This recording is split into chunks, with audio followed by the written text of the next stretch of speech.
Well, hello, a very good afternoon, good evening, good morning, depending on where in the world you are joining from. And again, I know with this webinar, we do have a truly global audience and a very warm welcome to this BA community webinar. Now, today, we're going to be talking about a subject which I know is close to many, many people's hearts, largely because of the number of registrations we've had for this webinar. It's been a really popular webinar, but we're going to be talking about that transition, that change from business analysis to business architecture, from business analyst to business architect. Maybe you are tuning in as a business analyst and you're thinking, well, you know, do I want to take the step to become a business architect? Maybe you are a new business architect trying to work out how you work with the business analysts which are on your team or near your team. Or maybe you're in a completely different role trying to work out what either of them are. Whichever of those situations this is absolutely definitely the webinar for you. Now, I'm really pleased to say that we have a sort of notable expert with us, David O'Hara, who is co-founder of Headwind, a strategy consultancy focused on adaptive change through a combination of systems thinking, design thinking, and enterprise architecture. David has had a really varied and extensive career, including heading up a London-based EA consultancy, so enterprise architecture consultancy, extensive experience as a practitioner, speaker, trainer on business architecture, but crucially, David has walked the path from business analyst to business architecture. So you've been there, seen there, worn the T-shirt, David. So that's right, yeah. Although it was a good while ago since I was a business analyst, but yeah. I'm sure the essence is exactly the same, even if some of the tools are different. So fantastic. Well, before we get on to the main topic of conversation, those of you that are tuned in live really are in for even more of a treat than those of you watching the recording, because you can interject with questions at any time. So you'll notice a little Q&A panel on your Zoom control panel.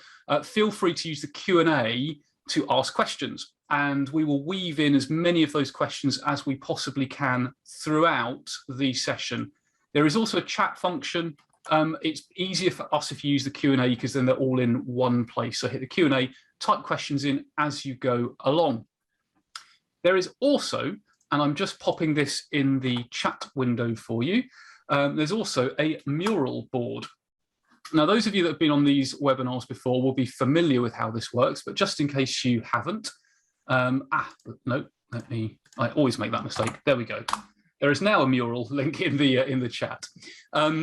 Those of you that have been on a webinar like this before will be familiar with this. Just in case you haven't, this is how it works.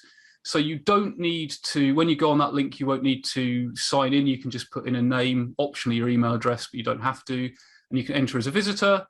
You can see already David has pasted a little teaser of something which I'm really interested to talk about. There's links over here to connect with us on LinkedIn, stuff like that. But more important in the short term, there's a whole area where you can add your own notes. And it's really simple. What you do is you double click and you can add your own note with whatever you want. And this is a form of collective note taking. So I'm not going to moderate or even really look at what's on the mural board until about half time. So what you can do is put in whatever takeaways you've got. And what I will do is I will share that mural board after the session. I'll just tweak it and tidy it up a bit and share it after the session. So people who haven't been able to make it today, as well as the recording, they've got a sort of summary of the key conversation points. So with that, let's kick off. And I suppose, David, it would be very remiss of me to start this conversation without talking a little bit about business architecture, because certainly I don't know about you, but I hear a lot. I hear more and more about business architecture, but I hear quite a lot of debate about what it actually is. So a really tricky question to start with. But how would you define it?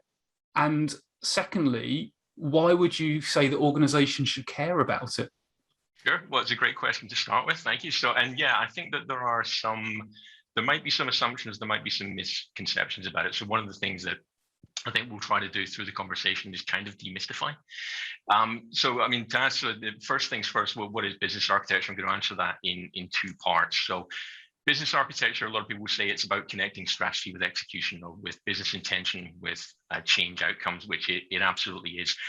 I like to say that it is about making strategy actionable. So it's fundamentally, it's founded in a coherent understanding, a very clear understanding of what business strategy is, but also there's a task there, a challenge for us to sort of break that strategy down into really actionable components and understand exactly what the outcomes are that we're trying to deliver against, and then work out what that means in terms of things like, what capabilities do we need?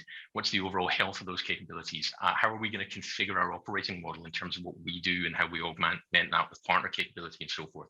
So it's a very sort of broad view. So fundamentally, it starts with what? What are we trying to accomplish as a business? And what do we need to be able to do? And what do we need to be able to excel at in order to fulfill those things? So it's about connecting the dots between business intention and what we're going to invest in terms of change activities and making strategy actionable. Yeah, that's interesting. I like that idea of connecting the dots, because I suppose if we take a step back and think about architecture more generally, perhaps that's one of the things architecture more generally does is connect the dots. And I mean, if it's a cliche, but I suppose if you think about architect or architecture, people often think about blueprints, for example, and you might think about different views, right? So you might think about, well, the electrician's got a particular set of plans that the person digging the trenches doesn't, the foundations doesn't need to have. So would you say that connecting the dots, does that have a similar sort of idea of different views and different levels of abstraction? Is that sort of relevant in a business architecture space as well? I think it's absolutely fundamental. So that point about different views and abstraction and different perspectives is great. And the building analogy holds up really well, because you're absolutely right. An architect will start by thinking about, okay, what's this building for? Am I building a residential property? Am I building a municipal swimming pool? Am I building a car park? So understanding the purpose is going to tell you a lot about the construction, but different people need to see different views. Someone needs to see the electrical wiring. Someone needs to see the plumbing and so forth.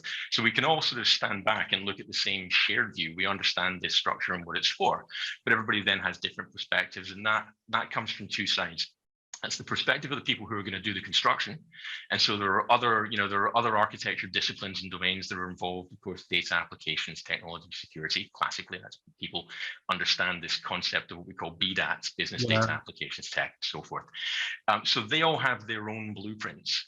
And one of the big jobs that we have to do then is create coherence across those blueprints. So there are individual blueprints, and then there's kind of the big, there's the big picture and how they all join together. So coherence is one of these watchwords that we use a lot, because there's no point in, the plumber going off and doing a blueprint and the electrician is doing something different, and you come back with two things that don't match up. So the other side of that then about, perspective and abstraction, of course, is the business perspectives. And there are many different business perspectives, many different sort of internal customer perspectives that also need to be addressed. So where business architecture sits at that pivot point, that intersection point between the business need and what those sort of other technical blueprints are going to be in order to come together and fulfill that business need, there is I think there's a storytelling challenge, which is to say, for the business architects, first and foremost, a big part of that challenge is to understand, this stakeholder's perspective versus that stakeholder perspective, and find the common ground, but also find a way of addressing those perspectives. So your point about perspective and abstraction is absolutely critical. That's really interesting, David, and so much you were saying there really resonated. And as you were talking about like the plumber having their perspective, and I was thinking about, the plumber might say, well, it would be a really nice idea, like the most, I don't know anything about plumbing, but the best way of the best way for me of installing this pipe is this way, and that's and I'm a master crafts person, so I want to do it that way. But actually, there needs to be a compromise made, because if you do it that way, it's going to interfere with the electrical cables or whatever. That's right. So I suppose that the reason I'm using that crazy analogy is, we've probably all been in situations where somebody says, well, it would be really nice to get this new piece of technology. And it's like, yes, it would be really nice. It would be really nice to have live chat, but live chat changes the business model, because you've got to have someone, or might change the business model, and it might change the proposition, and it might change a whole bunch of other things. So I guess you've got that. You mentioned coherence. You've got to have that coherence of all those different things between those layers. How does that coherence happen? I mean, I guess it's a tricky question, but how do you get that kind of coherence? Yeah, well, I mean, it doesn't happen by osmosis or just by blueprinting. Obviously, it happens through sort of conversation and coordination. But it's helped a lot by other things, like having in the broader enterprise architecture sense, having an agreed set of architecture principles and architecture standards and so forth. So in your plumber and your electrician analogy, I realize we're probably stretching the analogy a little bit, but the plumber also has the benefit of knowing what size of pipe and what type of connector and so forth to use, because those things are kind of predetermined. But the other thing that you hit upon there, and this is where another one of these really important factors when we talk about business architecture, you talked about the business model, and either introducing a capability or changing the technology that perhaps shifts up the way in which that capability is done, changes up the process dimension of that. That, of course, is as you rightly point out, is an aspect of your business model. So understanding how the business model needs to change, or understanding what business model we want to construct, is one of those critical things. When I talked about the architect needing to understand the purpose in a business architecture and enterprise architecture sense comes from understanding the business strategy, the business model that we're going to build, and then the nature of the operating model that you need to enable that. So there's this really strong perspective, and we see it increasing now in terms of the importance of understanding business model from the perspective of the viability of a value proposition, the dynamics of the customer environment that we work within, the dynamics of the value system or business ecosystem. These are higher order concerns, but they all impact upon the business architecture. And so our architecture toolkit has to kind of extend and expand a little bit to encompass things that would not have been traditionally part of the architecture toolkit. And that's really where that that business model perspective comes in. Yeah. So much of what you're saying is resonating with me, again, from a slightly different perspective, but with an analyst hat on, where actually as an analyst, you have to understand enough of the, you've got to know enough of the why. You can't just talk about the how, you've got to know the what, why, why, what type of thing. So we've got questions coming in, and please do keep your questions coming in. The first one is from Walter, who says, how much help can the business analyst give, so co-creating, for example, in presenting the different perspectives to the different stakeholders as we sort of have the same objective type of thing? So I suppose perhaps springboarding from that, is it sort of like an analyst and an architect? Are they like a dynamic duo to work with that storytelling you were working at? I like the idea. I love that sort of notion of dynamic duo, because I think they can and they should be. What I observe is that very often, actually, there's something of an air gap between what happens in the architecture part of the office and what the business analysts are doing. And business analysts are often very sort of busy, very highly focused people. Not that architects just sit around and hypothesize all day, honest.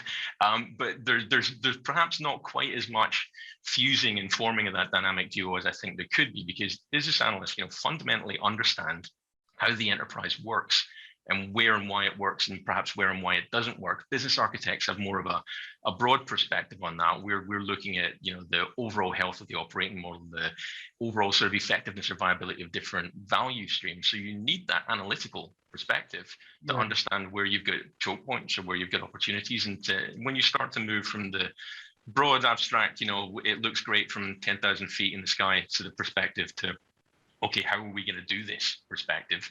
The business analysts are, and technical analysts and so forth, the kind of workforce and the brains trust that are responsible for helping to answer those questions. So I think we need to get better at forming those dynamic duos. Yeah, that's really interesting. And Walter says he loves that dynamic duo as well, which is interesting. They'll get t-shirts. Yeah. And now there's an idea, some webinar merch, I think. So Stefan asks, again, these are all really good questions. This is probably quite a tricky one, but Stefan asks that the dictionary definition of capability gives many different definitions. Which one would you use in business architecture, and can you give some examples? And I have to say, this is an area of which I find different organizations think quite differently about capability. So is there a common standard? There's less of a common standard than you might think. The obvious place to look now would be the Business Architecture Guild. I should say this, and I'm not being flippant at all. I found a great definition on Wikipedia. It really stands up very, very well. There are some common attributes. So what's common about capability? It's about realizing a business outcome. It's about a coherent coordination of people, human resources, processes they're involved in, the information data that is created and consumed, and the tools and technology that are required to realize that business outcome. Where there tend to be differences are sometimes in abstraction. Some organizations define capabilities up here, some very granular.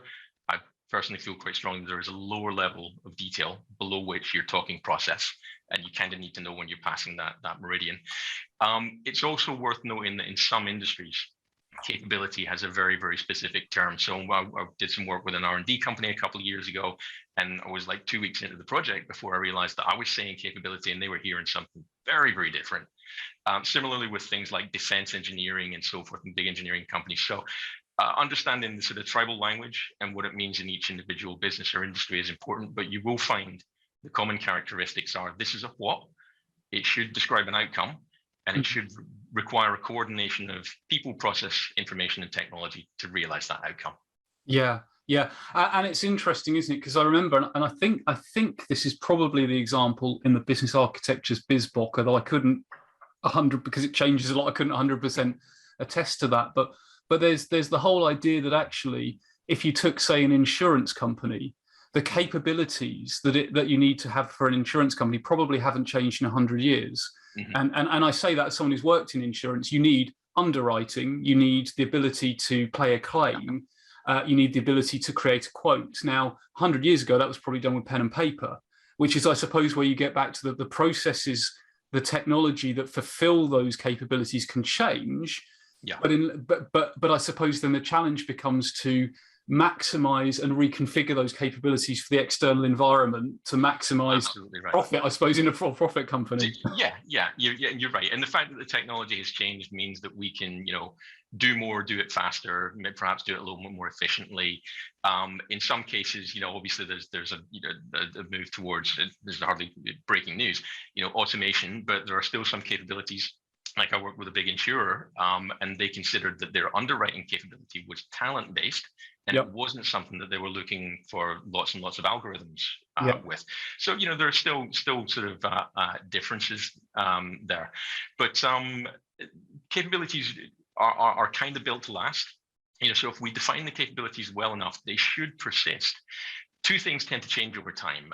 One is the relative importance of this capability over that capability based on what's strategically important to us, and where our focus is going to be in terms of which aspects of our business we want to sort of supercharge to get competitive advantage. And then, of course, the other thing that really changes, which you've already pointed out, is the how. So being clear on the what is critical, because you leave yourself a lot of scope to think more creatively about the how.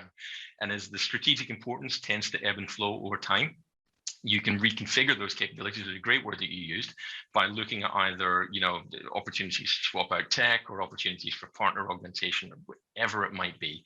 But the capabilities themselves will generally tend to persist. Where we're seeing new and interesting stuff happening is in this notion of sort of, digital transformation and digital capability. We're seeing different, digital superpowered, business models being created, where arguably you're seeing the creation of new capability and new forms of value, and that's exciting territory.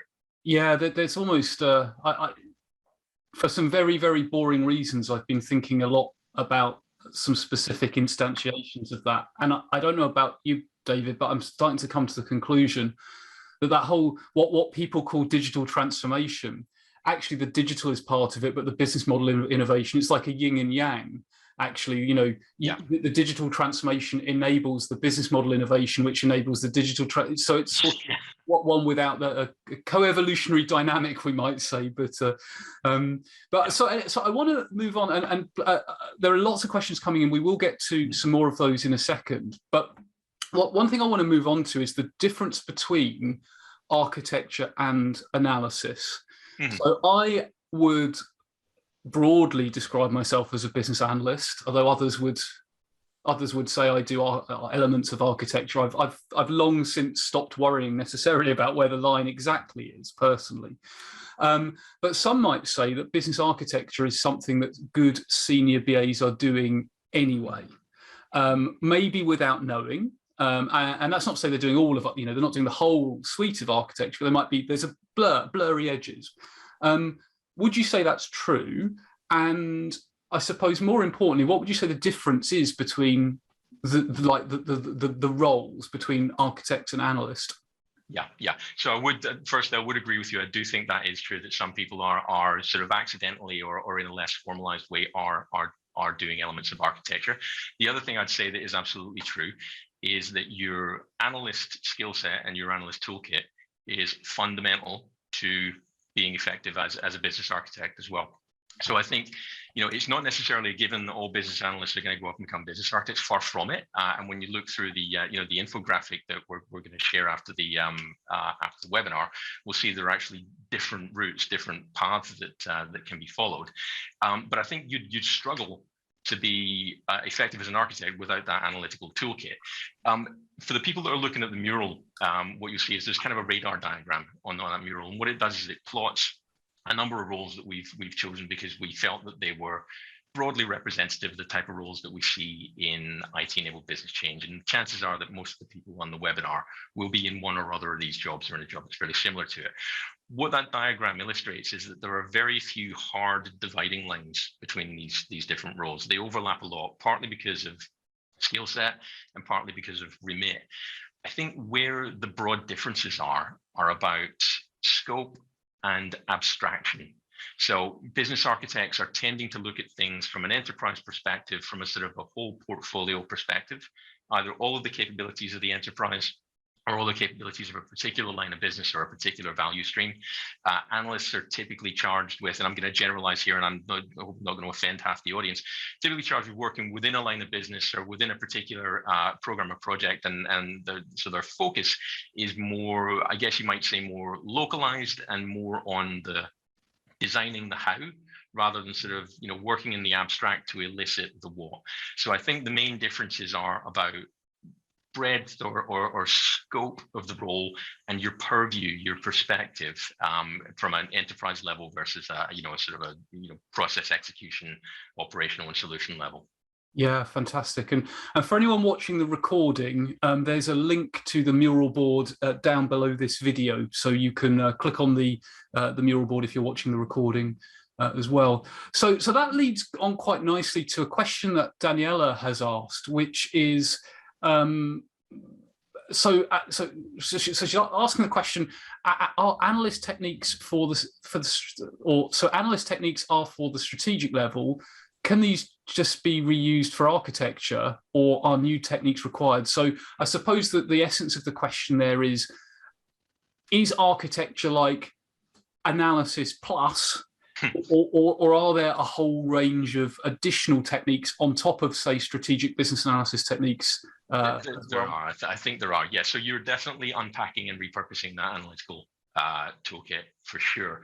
But you also need to be acquiring a range of different techniques and tools that start from things like sort of strategy mapping, that start from things like the business model itself.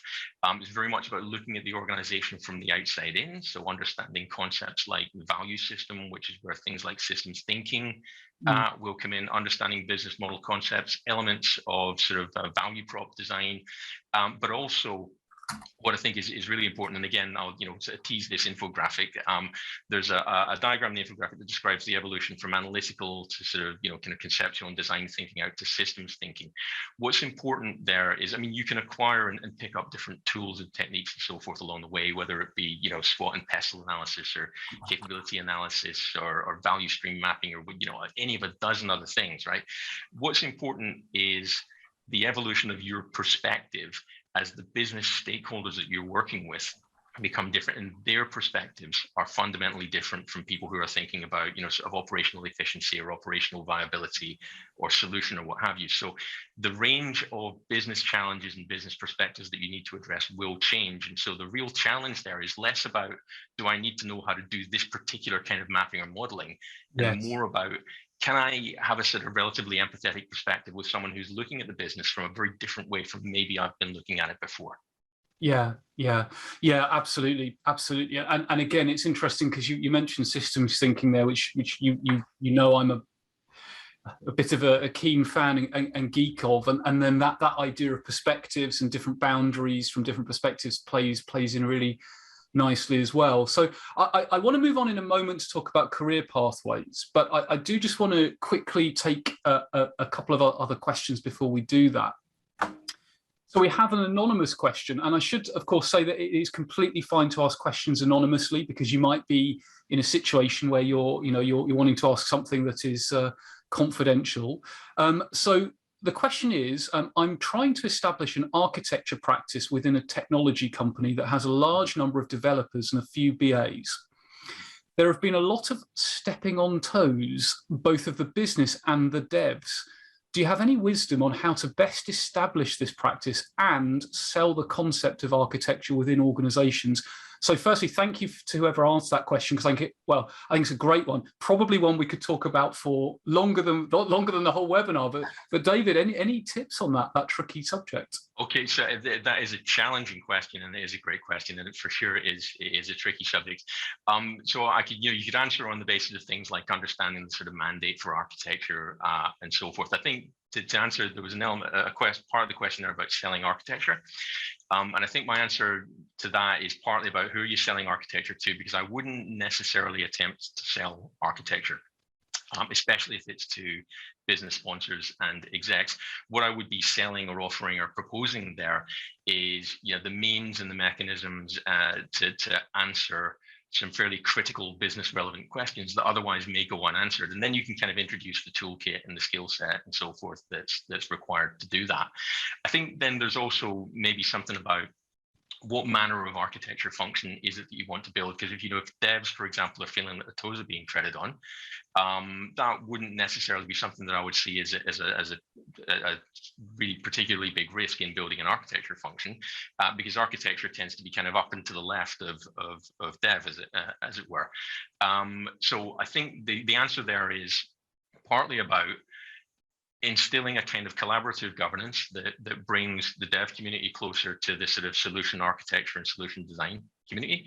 And if you've got devs and you're working in an agile mode of operation, there's a sort of a style of architecture. It's almost a philosophy which talks about intentional architecture and emergent design.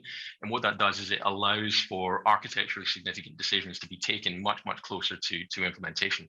To do that, you need a really, really high functioning and very collaborative team. So the idea that people are treading on one another's toes is going to get in the way of that. You also need good, I hate to use the word governance because it has really negative connotations. It's about how you collaborate between the thinking about it, the designing it, and the deciding, and then the doing. And it's sort of collapsing boundaries between that if possible. Yeah. I don't think that answered all the questions. There's probably still unanswered elements of that. It's worth us maybe revisiting a little bit. Yeah, and for anyone who's tuning in live on the mural board, there's a link to David's LinkedIn profile and my LinkedIn profile. So if there's stuff that we can keep the conversations going beyond the webinar as well. Absolutely. So our next question is from Daniela, who asks, is there a difference between enterprise architecture and business architecture? Great question. And so I've seen some things sort of trickling through my LinkedIn feeds recently that seem to be kind of implicitly suggesting that there are enterprise architects and business architects.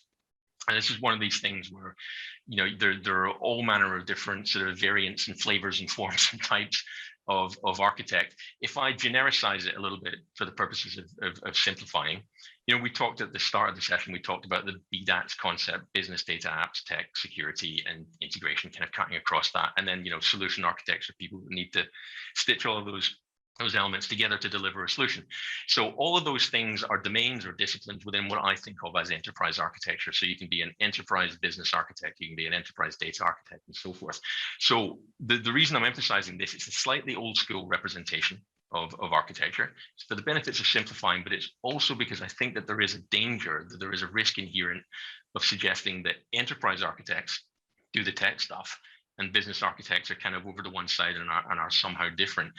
We have the role collectively as architects to create that coherence that we were talking about earlier on. So if it's all the different people who are designing and building the house, we may all have our own particular skills, and there might be philosophical differences between electricians and scaffolders or whatever. Certainly are, based on my recent experiences at home renovations. But we all have the collective responsibility of building the house, right? So we all come together in order to do that. So I think the enterprise architecture encapsulates business architecture as one of those domains. And that, remember that whole coherence word, it's about bringing all that stuff together. Yeah, definitely. So, okay, so do keep the questions coming in, everybody. I'm just going to zoom in on this is always the slightly terrifying part of the webinar, because I'm going to have a look at the mural. I've not really looked at it much so far. So let's share my other screen and see what's going on the mural board over there. Oh gosh, lots of notes. Wow. A lot of people being put. So wow. Architecture equals making strategy actionable. Business arc, start with what, break it into outcomes. Form follows function. Very true. Abstraction at different levels, deliberate architecture and emergent design, coherence.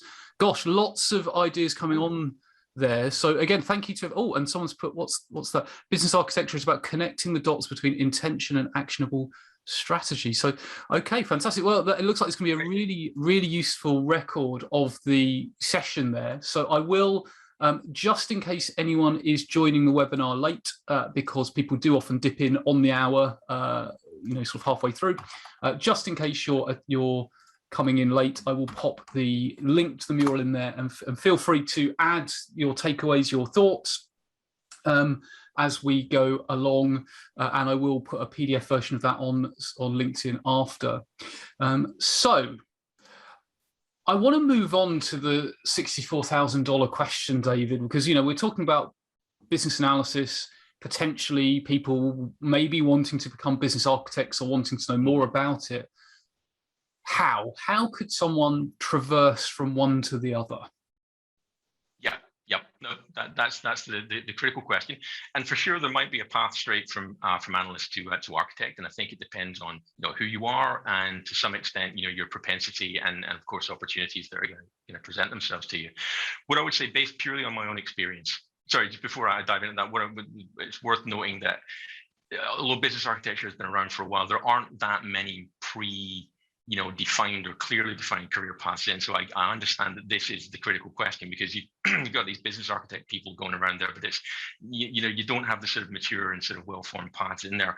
What I would say, based on my experience, was it's necessary to create kind of a strategic and analytical key shape. So in other words, you couldn't just go, let me rephrase this. There is, I think, also a popular misconception that senior business analyst plus, let's say, TOGAF certification equals business architect. And I'm afraid that is truly a misconception. What is absolutely essential is that you broaden your purview to that strategic level. So you start to take that outside in, top down perspective. So in my case, I was a business analyst for a few years. I went away and did some production planning work, which was super detailed, not my happy place. And then I worked for a while in a PMO. It was a new product development PMO, and that shifted my perspective. So I had this key shape between the analytical capability to drill down, and then the ability to kind of zoom out and look at things from a high level perspective.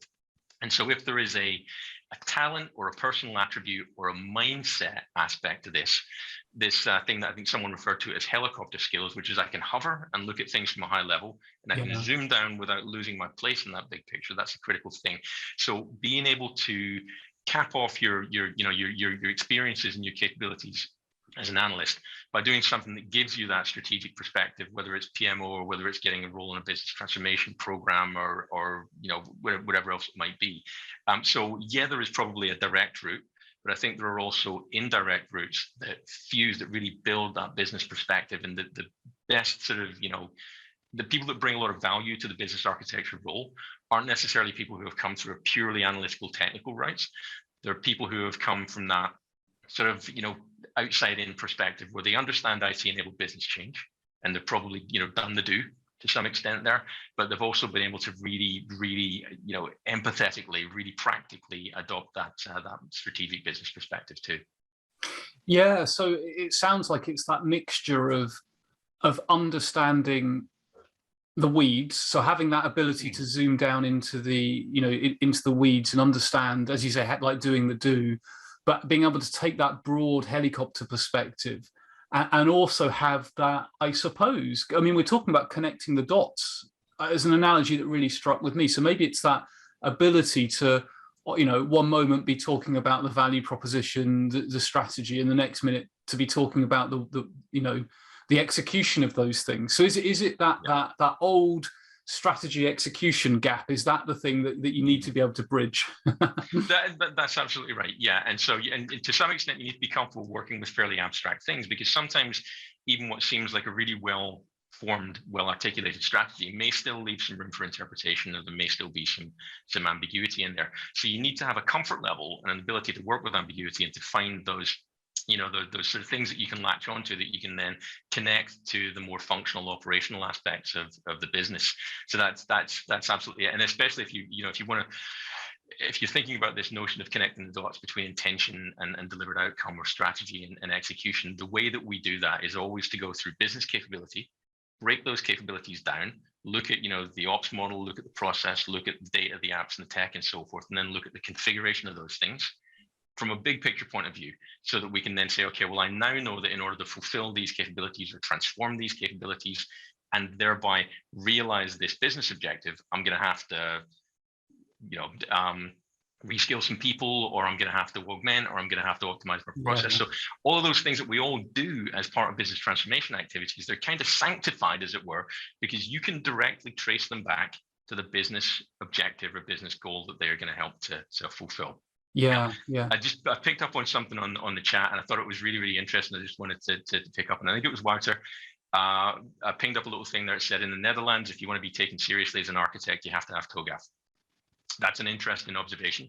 There are some cultural things, not necessarily national cultural things, but operational and sort of corporate culture things that are a big aspect of that.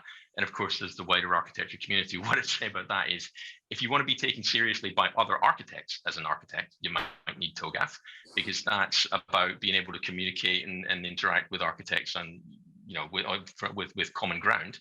I'll make a confession. I've been a business architect for, officially and unofficially, I think since 2004 or 5, depending on when you start counting, because I, like you said a little while ago, found myself coming from that sort of business analyst role and PMO role on a transformation program. I was unknowingly doing architecture stuff.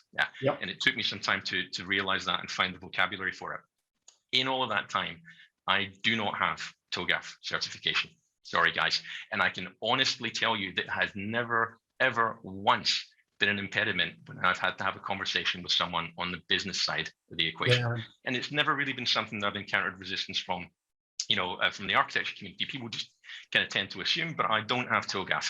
And so I was on a job interview once for a sort of architecture practice thing, and the guy who was recruiting asked me about TOGAF certification. I said I don't have TOGAF, and there was a moment of silence. And so I basically said, well, I'm going to politely ask you a question in return. And that question is, how would TOGAF help me to have a conversation with the head of a line of business, or the head of a transformation program, or what have you? And then there was another slightly longer moment of silence. And then, as I recall, the interview ended.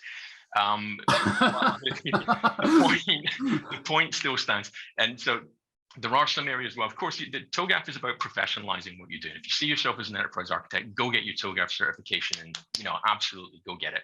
All I'm saying is that point about analyst plus TOGAF does not equal business architect. There are other things that you need to build in. And I think that's probably I would guess we could abstract that advice more generally,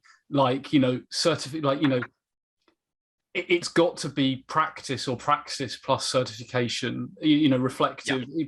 And I think that's probably true. On a slight aside, in terms of Zachman, a bluffer's guide to probably diverting any question. If anyone asks you about the Zachman framework, just say, it's an ontology, not a framework. And then you can, and then they'll realise that, you know, conversation will go no further. Yeah. And I can tell you, having seen Zachman present, he absolutely would hate it being called a framework. It's an ontology from Zachman's perspective, from what I remember. But anyway, I digress. So I'm an analyst, not an architect, anyway. But we got a couple of questions which I'm going to mould together. Bethany asks, if I want to transition to architect, what are the skills gaps I might have? And is there an order of priority? So think about skills gaps. And then, yep. and apologies to this next person, I may be mispronouncing your name. I think it's Parameter or Parameter. How can we transition from senior BA to business architects? They're kind of similar questions about skills gaps and the actionable steps type of thing. So I'll take the skills gap question first, and I'm going to speak again about the infographic. So our infographic basically is sort of 4 major sections. So there's that radar diagram that you might have seen on the mural. Then there are what we're referring to as archetypes that look at knowledge, skills, and tools, and also mindset for those 6 roles that we picked: so business analyst, business architect, et cetera, et cetera. And they separate out what we consider to be core versus the things that we think are still important, but maybe less core. So if you were to look through the infographic, what you'll see is there's kind of like the top 5, 6 things in those categories of knowledge areas, skills that you need to master, and tools that you might need to familiarize yourself in order to do that job. So that accompanies the sort of career path charts as well. So you should be able to look at that.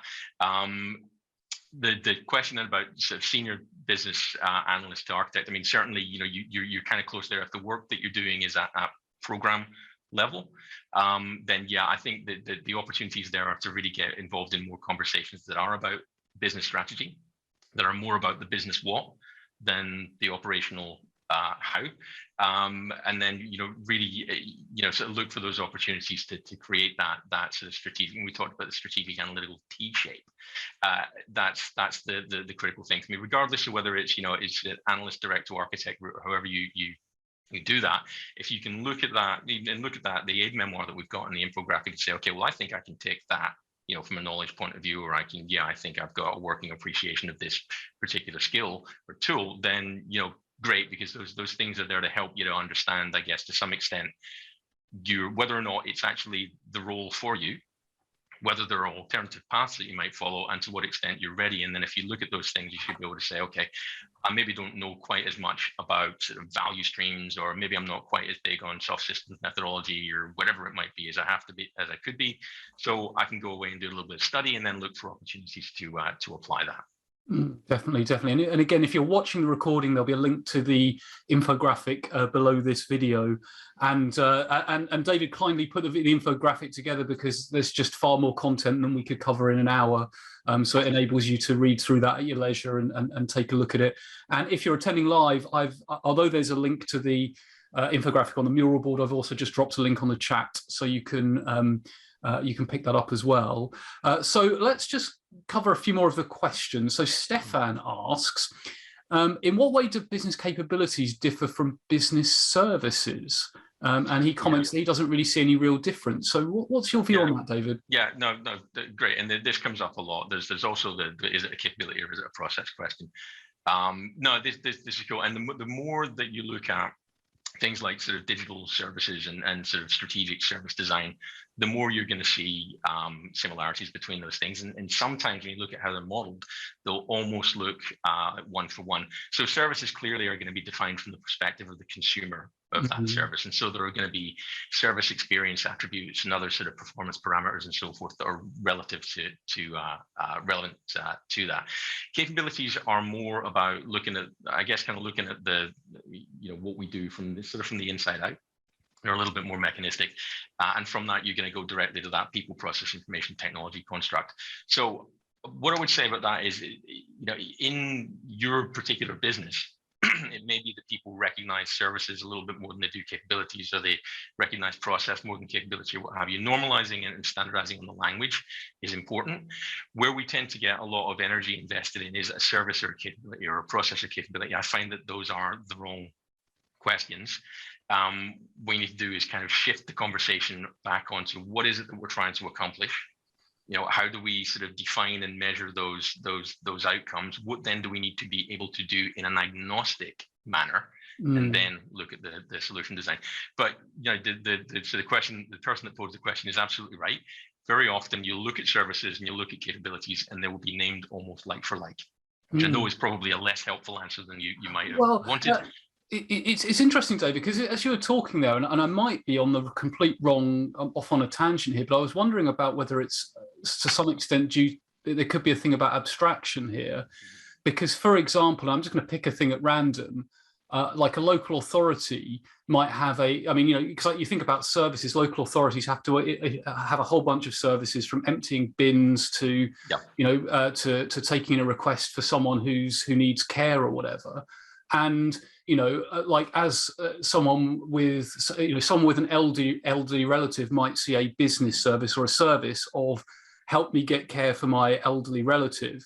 Now that local authority, that council, that municipality has to have capabilities like the ability to do a care assessment, the ability to do a financial assessment, the ability to find the right care package for the person. Those capabilities will support in the execution of that end-to-end service. Is that a fair view, or am I off on a tangent? You explained that really, really well, actually, but much better than I did. So thank you. I'm not sure about that. The response to the question, but no, you're absolutely right. I think the other thing to add on to that is that often those services will require the coordination or the orchestration of more than one of our capabilities in a particular way in order to fulfill that service. Yes, absolutely. Okay, so a really interesting question from Stephanie, which is, as an architect, to what extent do you influence the business strategy? Yeah, that's a good challenge, because if you look at it sort of through cold eyes, business architects or architects in general, our job is not so much to shape the strategy, but is to shape the response to the strategy and to make that response coherent.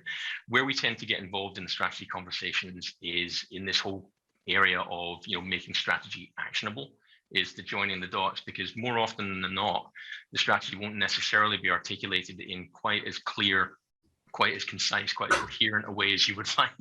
And so we introduce strategy mapping techniques, like we use the business motivation model a lot. So BMM is something that you find online. It's a Creative Commons thing. Basically, it talks about drivers and levers, some jargon here. It talks about goals and strategies and objectives and tactics. So one of the other things that we pick up on here is strategy is an all-encompassing word, but strategy, correctly speaking, is a course of action, right? And that course of action has to lead you towards an outcome. So motivation model provides us with a construct where we can talk about goals, we can talk about the strategies we need to accomplish them, and we break them down to a lower level. I wouldn't use motivation model lingo when I'm talking to business people. I'd refer to it as a strategy on a page. And so where we get involved is more about clarifying, and you might be nudging a little bit there, but what you're nudging for is for people to maybe tighten up on how they've defined it. Now, that also can lead you into some sensitive conversations, because the last thing you want to do with the people who have defined that strategy, or who are often senior people in lines of business and often relatively close to the C-suite, is to in any way imply that they didn't know what they were talking about. That's quite career limited. I'd love that. I want to. Yeah, exactly. Yeah, it's not a smart move. So it's, but we have the job of taking this strategy, understanding the things that we need to do in order to fulfill it. Therefore, we really, really need to understand it. So how can we make sure we get into those conversations to break it down and construct it in such a way that we can make it actionable? And interesting, again, I suppose of a common thread throughout this, there's one of the few definitions I can always recite from heart is a definition of strategy, and it's the best one I've ever found. And it's by Richard Rummelt, I think, he's written a lot on strategy. He's written papers, but he also wrote a fantastic accessible book called Good Strategy, Bad Strategy. And he talks about strategy as being a coherent response to an important challenge. Now we could have a good debate, and I've always had a bit of a the challenge bit always irks me a little bit, but the coherent response is kind of almost a coherent response to something in the external environment, or whatever type of thing. So that coherence is a really common piece. And Nefra actually has a sort of comment which I think brings a lot of this together, which says, so Nefra says, so this sounds like seeing the whole, understanding the detail and the connections between the detail streams, and then connecting between these to see how it all fits, how it can be placed in the strands and strata to form a new big picture streaming down from the strategy to the detail of all the actions. I mean, that sounds like a fantastic summary. I think we just received the masterclass. Yes, thank you. I think we need to save that, and paste it. Yeah, no, that was beautifully articulated. Yeah. Fantastic. So we'll answer as many questions as we can before we wrap up. So Robbie asks, if you're approaching a new project to define or document the business architecture, where or how do you make a start? Now, I'm going to springboard from that and ask the question, do you think it's a good idea to approach business architecture as a project in that way? As in from the perspective of a particular project? So building no, so almost we want to document the existing business architecture, so let's create a project to go away and document. Yeah, absolutely. I mean, even good old TOGAF, right? The first thing you do in TOGAF is define the scope of the architecture endeavor. So building out your business architecture competency might be step one. So absolutely, yeah. And there's some good go-to reference sources you can get. Most sort of industries have some kind of industry reference model that you can look to as a starting point, because your first challenge there, I think, is literally and figuratively getting everyone on the same page. So you want to be able to show people representations, typically capability models, but not necessarily always, that reflect back the business or the organization to them in such a way that it is broadly recognizable and they're not going to have an adverse reaction to it. And at that point, you have a basis, you've got a map or a canvas that you can use for analytical stuff. You can add data points and perspectives and so forth onto that canvas, and then you can start to identify insights and key decisions that need to be made. And all of a sudden, you're having the right conversations. Yeah, you don't need to tell people it's a capability model. You don't need to tell people you're a business architect. It's just about facilitating those conversations and having common views. So there are ways of getting started there. Start with industry reference models. Yeah, and basically use your local knowledge, your tribal knowledge to build something, and then it's about conversation and iteration from that point onwards. And before you know it, you will have something that is more or less commonly accepted and is starting to drive the right conversations. Yeah. And I'm going to bring in a question from John here, and the answer to this question is almost certainly it depends. However, I'm going to ask it anyway, which is business architecture generally a change delivery function, or does it sit within a business function? Ooh, okay. I'm tempted to say it depends. I'll just set you up for that one. More often than not, does sit within the IT organization, but it's typically associated with driving and realizing business change. Now, there are schools of thought here that would say that not just business architecture, but all architecture is actually part of the strategy function. So it should sit at the planning part of business change rather than sitting within the IT function. And the IT perception often creates barriers. And this is the whole reason why are there business analysts in the world? Why are there business architects? Because we have to create advocates and diplomats and people that can go out and talk business language and reflect that back in terms of change requirements. So there are definitely schools of thought about where business architecture should sit. Fundamentally, you wouldn't bother doing an architecture if you weren't changing something. So that to me sort of leads you somewhat towards the response to that question. I personally see it as about answering strategically relevant questions and then operationalizing them. So my philosophy on that is it probably cleaves a little bit more closely to the strategy and business change than to the IT, but other people will think differently. Yeah. And then what just one more very brief question before we start to wrap up. Doug asks, can you elaborate on the like-for-like naming of services and capabilities? So this is related to the fact that they are both seen as what I need to be able to do to at least some extent, but not to the same degree. So I suppose that an essence of the question here is around is there a particular convention for naming a business capability versus a business service versus, say, a process or whatever it happens to be? So I don't know if there is for a service. There certainly is a naming convention for capabilities, and I'm going to embarrass myself here by forgetting whether it's noun, verb, or verb, noun. It's whichever one processes aren't. So it'll be noun verb then. It would be noun verb. Yes. Yeah. Absolutely. And so, yeah, so getting that naming right, that's a clue. I got to say that the people that tend to get sort of, fussy about whether it's noun, verb, noun, capability, process, and whatnot are often the people who need to deal with the sort of decomposition of those things and the fulfillment of them and so forth. And that's, it's important that we all are clear and we're all talking the same language and we know what we mean. I think I said earlier on that I've been in situations where you might use a term, whether it's with a client or another part of the team, and you don't realize that you have different interpretations of that. Where I'm going with that is from a business perspective, like no one cares whether it's noun, verb, or verb, noun, guys. Yeah. So keep those conversations amongst yourselves. Is what I'd say. Yeah. I think that's it's really interesting, isn't it? Often people care a lot less about the nuances of notation and parlance than we think they do. Yeah. So you don't take that to your business customers. You take the insights and the outcomes. You take the questions that need to be addressed. You take the views that represent their perspective on the world. I wouldn't take an Archimate diagram. unless there's a very specific reason to do that. I think that's a very good piece of advice. So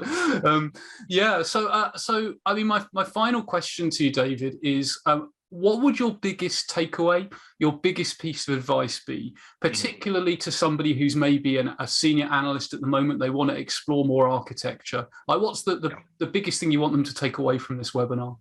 That it's about changing your perspective, and it's about looking at your endeavors, looking at the organization, looking at business change and so forth from that business stakeholder and ultimately customer perspective. And the more you widen the lens, the more you step back from the detail, the more those perspectives tend to change.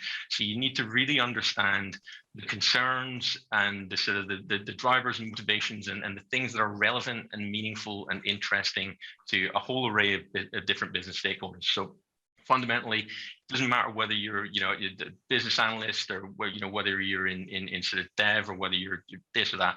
It's about shifting and changing your perspective. If you can do that, then frankly the skills and tools you can acquire those things, right?